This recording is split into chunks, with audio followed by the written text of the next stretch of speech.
Hello everybody and welcome back to Let's Play ChäoS. Let's go ahead and get started. So we are picking up at a decision. Last couple decisions we've made have been green, if memory serves me correctly. We could do green again, honestly. And I'm actually, yeah, we're gonna go and do that. Oh crap, oh crap, oh crap, oh crap, oh crap. I unthinkingly froze in place. She had clearly said that on purpose, right? What? Was she just seducing me? What? Yeah, was she seducing me here? I left out a word. Going by the sequential flow of this conversation, there was a huge chance that Remy had me totally wrapped around her little finger. How was I supposed to answer? Would it be okay if I said that she Would it be okay if I said what she was expecting? That didn't feel bad at all, but I don't have enough self-confidence to go out with a living, breathing girl. Unsure of what to do, I took a furtive look at Remy's expression. What? Hold on. How? Why? How? The inside of my head went pure white. My thoughts couldn't keep up with this abrupt and inconceivable turn of events. I couldn't so much as move a single finger. Shock prevented my voice from coming out. At some point, Remy had taken off her uniform's jacket. Not only that, but when I looked closer, she'd also taken off her skirt. On top of that, because she was sitting with her knees up while in such a provocative getup, it could also look like she was going commando. In other words, Remy, who cocked her head to one side as she looked at me from right beside me, was wearing only a white button-down shirt over her underwear. The first thing that popped into my head was a famous eroge about a home tutor. It was entitled Undressable Miss Emiri, and the third chapter included a situation exactly the same as what I was experiencing in reality at this very moment. To think the kind of scenario that made people joke, "What eroge is that from?" would actually happen to me. Was this a delusion? An illusion? Or 100% real? Real or imaginary, the one certain thing was that Remy was right in front of me looking oh so sexy. My eyes kept involuntarily traveling to her chest.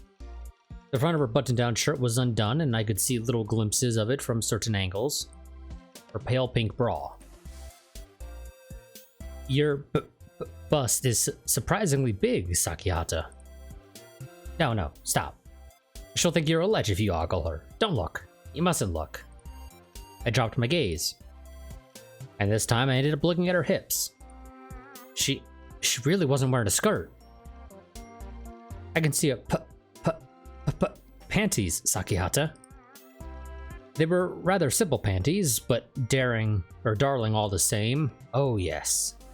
Technically, we can't actually see them. Shit. My Johnson was starting to stand to attention. I had been picking up on the sweet scent she gave off for a while now, and how do I put it? There was a huge difference between her on the one hand and figures and 2D stuff on the other when it came to the sense of touchability her skin radiated. What? Was this the power of the third dimension? To be honest, it was too hot for me. My entire system of values was being unavoidably rewritten, even though I'd never meant to have any interest in the third dimension, even though I'd only loved 2D characters. The current Remy possessed sufficient destructive power to almost completely smash my dearly held convictions in one blow. A faint, slightly exhilarated sounding breath. Her glossy, delicately quivering hair, the way her chest rose and fell minutely each time she inhaled, how she fitfully rubbed her thighs together as though yearning for something. Moistly glistening eyes, the pink tongue that peeped out from between her parted lips. I couldn't breathe. My head went empty. What was this? A sensation like what I felt when I entered ecchi scenes in eroge, an itchy, ardent, sorrowful feeling. I couldn't keep my cool.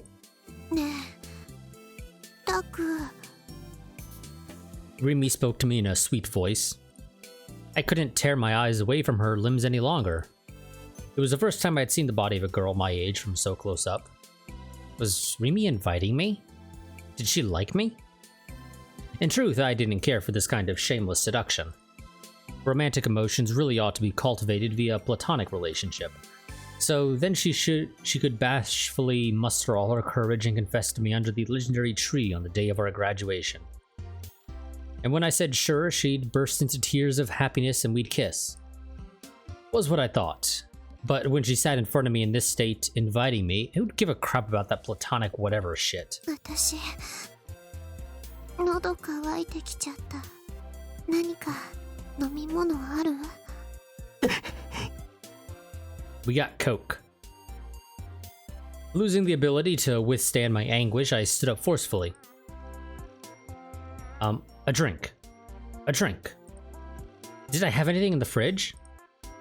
There's some Coke I'd been sipping from, but I drunk it straight from the bottle, so I couldn't exactly give it to Rimi. ないなら買ってこようかな。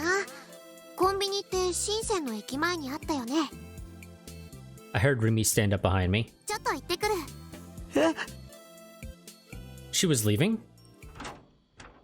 When I spun around, flustered, Rimi was about to open the door and depart in the same embarrassing state as before.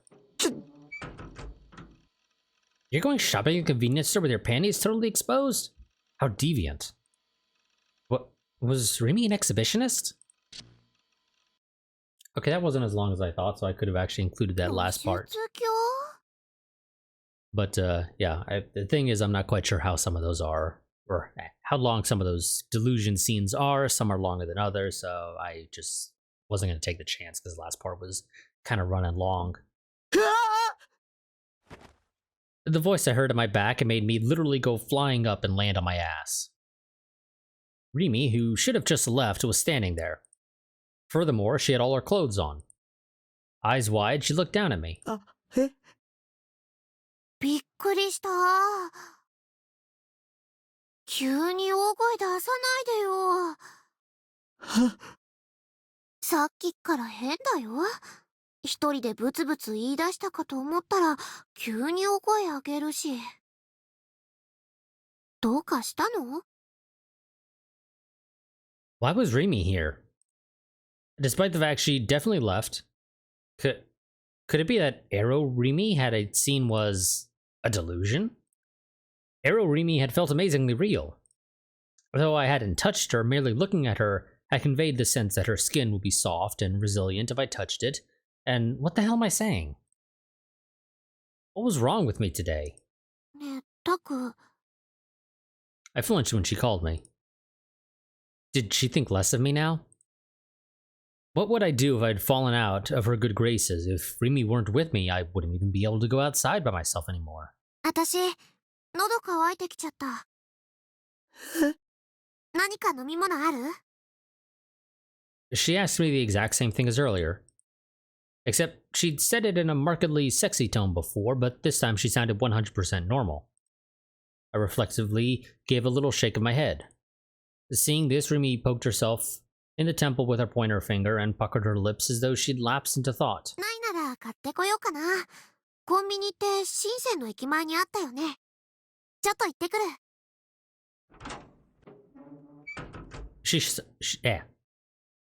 She shot me a smile and left the room without awaiting my answer.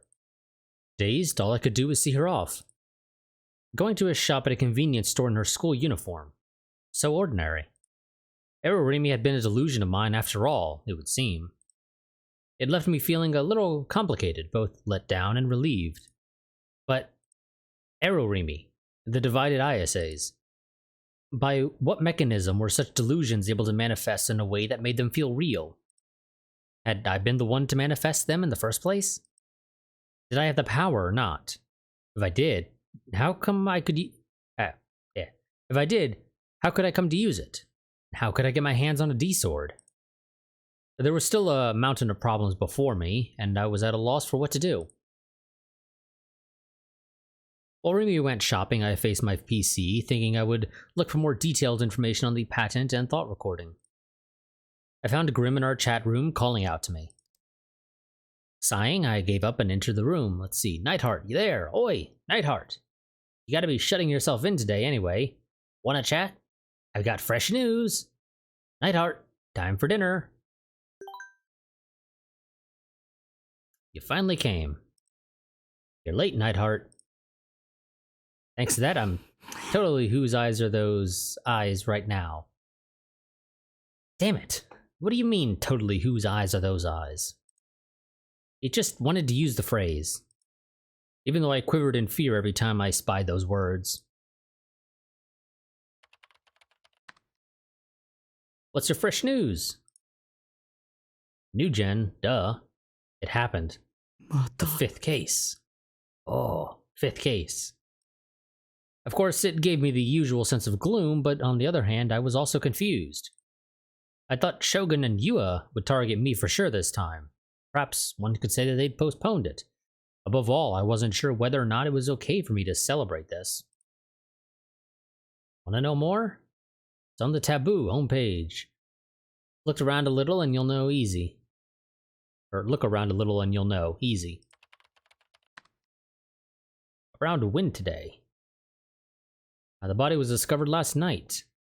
The victim died 2 days ago. The one this time is a whack. The victim, his brain got taken out. Oh, that sounds like absolute fun. I panicked a little when Grimm started giving out the details without any forewarning. I've had enough of Guro's stuff. I didn't want to hear about it. If I listened, I wouldn't be able to help imagining myself being savagely murdered. I hadn't even thought about... I hadn't even found out how to get a D-sword yet. But Grimm continued all the same. It's seriously freaky. Why do you think the victim died? Physical debilitation? He went on living, even with his brain gone. I went cold at the horror of it. I hugged my arms to myself. I didn't want to know anymore. Please spare me. My life points had long since reached 0. Basically, he was brain dead, maybe even for more than a week. He was sitting there without a brain. Obviously, he couldn't eat or drink. So they think that's how he died. At-chan's already given it a name. Brainless. Haha. I've got good taste over there. Or they've got good taste over there. And the hilarious part is, the victim was a psychiatrist. A psychiatrist who got his brain removed. It totally seems like some kind of message. A psychiatrist? The moment I saw that word, my pulse skyrocketed. Maybe I was thinking too much, but I wanted to know for sure. I had the feeling that I needed to know for sure. After hesitating countless times, I went to the Taboo homepage and opened a piece with information on Brainless. See, male corpse found in Shibuya, the 5th New Gen incident. Around dawn on the 23rd, the corpse of Takashina Fumio, 41, a psychiatrist at AH General Hospital in Shibuya, was discovered lying in the street, and the Shibuya Police Department deemed his cause of death to be physical debilitation through insufficient nutrition.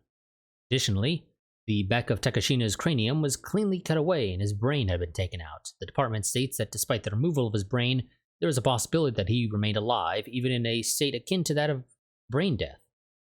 According to the police investigation, Takashina had been taken time off from his job since the 10th of the month. The name of the victim was Takashina Fumio. Dr. Takashina. Dr. Takashina had been killed. This was aimed at me. Shogun clearly meant to provoke me. This is why he'd made an example out of Dr. Takashina, on whom I'd relied so much, and murdered him.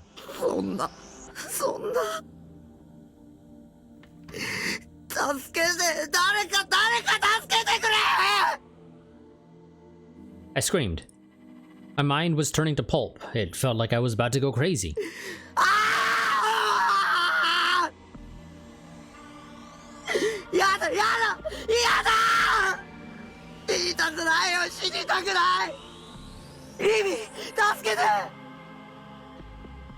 I looked for Rimi. I frantically surveyed my room again and again. Not there, not there, not there. Why wasn't she there? Because she'd gone out shopping. Holding my head, I laid down in place. を助けて、リミ。助けてよ。どこにも行かないで。頼むよ。She replied. When I raised my head with a gasp, Rimi was standing next to me, carrying a convenience store bag. リミ。 Thank God she'd come back for me. Relieved, I stretched out my hand to her. Crouching, Rimi took my hand in both of hers. Rimi's hand had been cool when she touched me before. Now it was amazingly warm. ここにいる。私は。ここ見えないで。Smiling gently, Rimi wiped my tears away with her fingers. I was truly a pathetic guy. Crying and screaming and cowering like this in front of a girl. But Rimi had said she would stay with me. Now her warmth was the one piece of support keeping my spirit from breaking. I didn't want to let go of this hand until I acquired a D-sword. A peculiar atmosphere enveloped the nighttime Miyashita Park.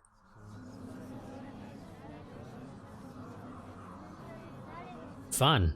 People just repeating, whose eyes are those? An enormous group clustered together in the middle of the park. There must have been over 100 people among them. Almost all of them were men and women in their teens. Some were wearing school uniforms, others were girls in fashionable, casual clothing. Some were boys wearing otaku-esque glasses, others were ganguro high school girls, a rarity in these times. An onlooker might think some kind of entertainment event was taking place, but closer observation would reveal that the gatherers' condition was far from normal. All of them faced downward, their eyes empty and unfocused. Though so many of them had gathered here, none exchanged conversation with each other, instead standing in place without attempting to move a single step away. Every single one of them wore faint smiles, and all were muttering something under their breath. The words they poured all their heart and soul into repeating were, "Whose eyes are those?" Those words emitted by the mouths of the 100 murmurers resounded through the park like a Buddhist sutra, flat and emotionless. Perhaps because of how bizarre they seemed, there were no other figures to be seen in Miyashita Park.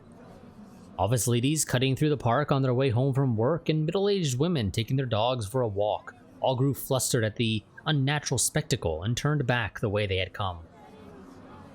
There was only one man paying attention to the peculiar group.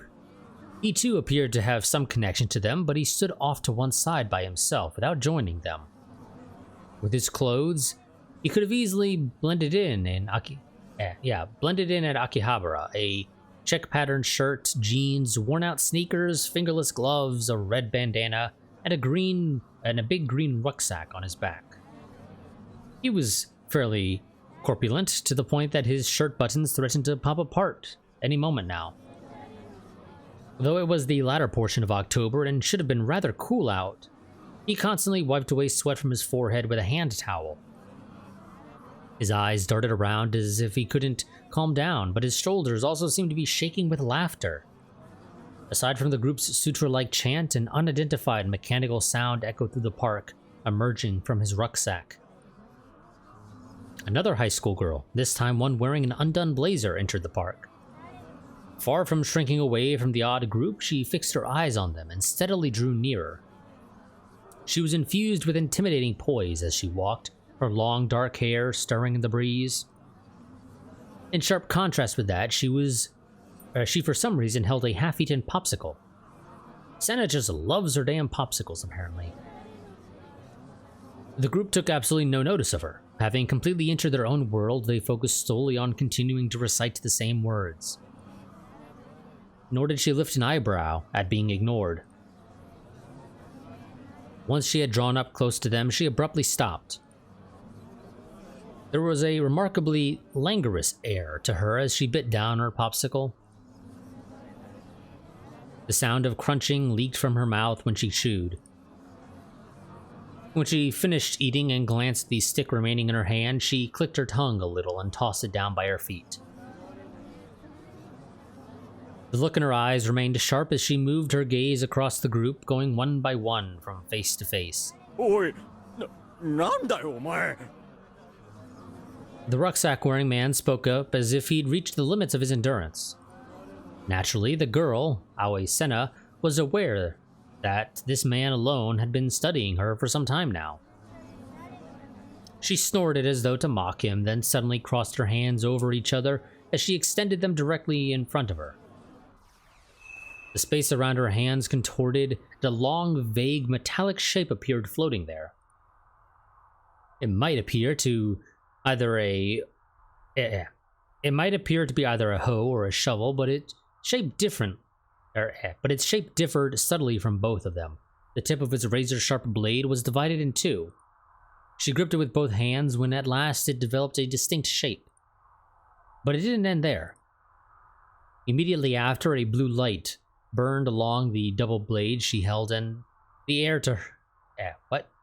Immediately after, a blue light burned along the double blade she held, and the air to her right at which it pointed. That last part doesn't quite flow right. In the same way as before, metal parts floated up out of the illuminated space. Upon materializing, they fused noisily with the long blade.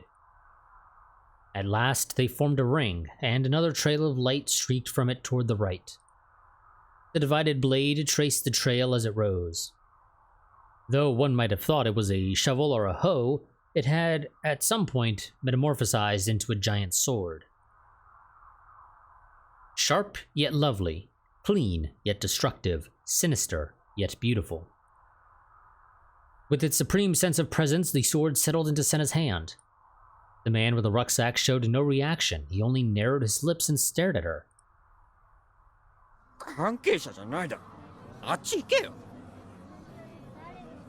His tone was thoroughly overbearing. His voice, high for a man's, demanded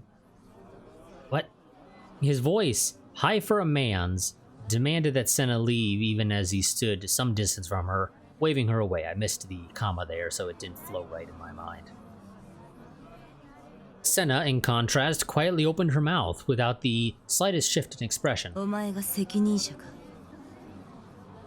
More than a regular question, it was an inquiry for confirmation. Her eyes were nailed to him.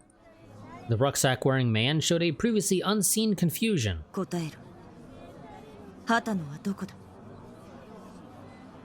He lost interest and pulled back, but he didn't answer her. The group, muttering, "Whose eyes are those?" made not a single effort to intervene in their exchange. Or maybe it would be more appropriate to say that it hadn't even registered with them. Senna's gaze clashed with that of the rucksack man. He was the first to look away. Well,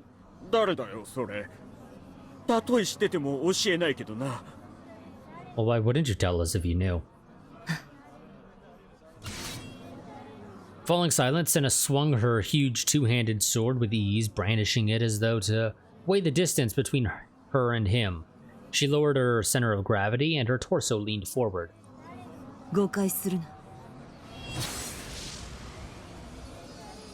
The sword radiated light again. But rather than the same blue as before, it was a reddish-purple light. I would say more pink personally, but sure, reddish-purple. Without warning, there rang out a sound like a woman's shrill scream. Space trembled. Not metamorphically. Metamorphically. Physically. With Senna's great sword at its center, the air itself began vibrating. The sword's red glow grew dazzlingly vivid. The Senna took a quiet breath and clenched her back teeth together. A crashing sound roared. Numerous sparks surged forth. A sonic wave had erupted as though to blow away the vibrating air. The vibration soon came under control. But the sword's red glow continued blinking, reminiscent of the pulse in one's veins. Senna gradually moved its point toward the man with the rucksack. By now, even the disinterested group had begun to evince some perplexity.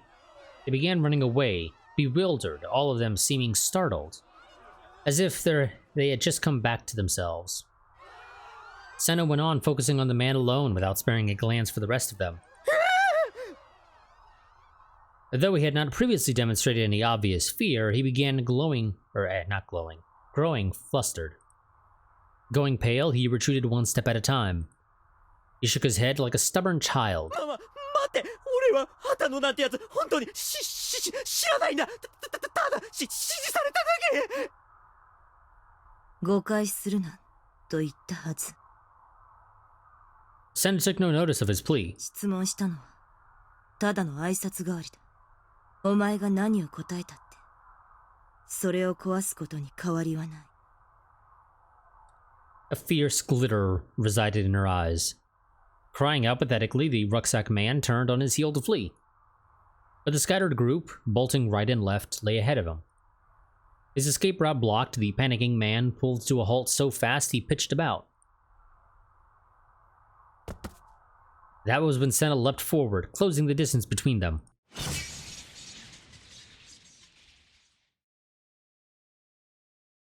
One could never have imagined her slim arms to be capable of dealing out such a fast and ruinous blow.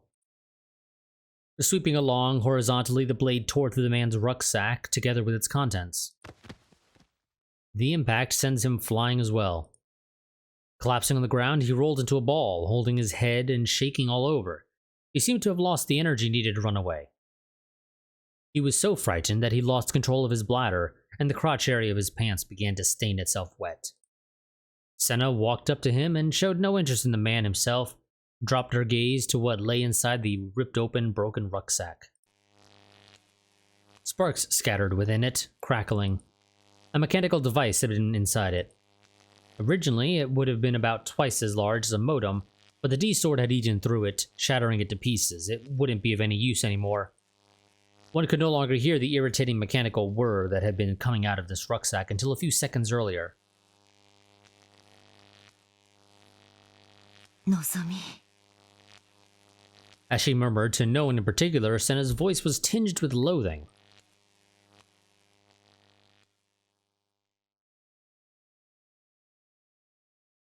Let's see, so 8, 10, nope, okay. Wasn't able to read that. You know, the last couple parts have been a bit on the longer side, and you know what? I think this is a decent stopping off point for this episode, so we're gonna cut this episode a little bit short, just because, like I said, last couple parts have run a little bit longer, and you know, this is a nice, easy place to just stop rather than it being in the middle of a conversation. So we'll cut it here. I will see you all next time. A quick reminder that I do have a Patreon and a Discord. You can find links to both of those down below in the description. If you find yourself enjoying this series, the Patreon is probably the easiest way to help support the channel. For as little as $1 a month, you can get early access to all of my videos. As for the Discord, I do highly recommend that you join that, because that is my go-to place for posting about what's going on with the channel. If I have any interruptions to my recording schedule, my upload schedule, my streaming schedule, which is something I've been getting into for past couple months, and I've generally done a decent job of being able to keep that schedule more or less, with a couple of exceptions. But yeah, excuse me. But yeah, so I will see you all next time. But yeah, so until then, goodbye and farewell.